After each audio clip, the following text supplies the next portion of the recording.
Faisalabad Christian journalist association Pakistan Faisalabad के general secretary doctor सलामत से बात करते हुए पास्टर गजाला शफीक ने कहा कि मेरे खिलाफ प्रोपेगेंडा हो रहा है। मेरे खिलाफ और मेरे ख़ानदान के खिलाफ बेबुनियाद वीडियोस और ख़बरें लगाकर एक ख़ास लॉबी को खुश किया जा रहा है।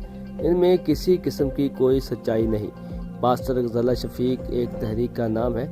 इस किस्म की बेबुनियाद वीडियोस बनाकर और खबरें लगाकर मेरे अज़ाइम से मुझे रोका नहीं जा सकता।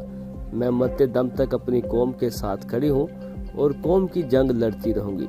मैं कल, आज और हमेशा अपनी कौम के साथ खड़ी हूँ। ऐसी बेबुनियाद खबरें फैलाकर कुछ हासिल होने वाला नहीं। ऐसी खबरें मेरे इरादों को और भी ज़्यादा मजबूत करती हैं।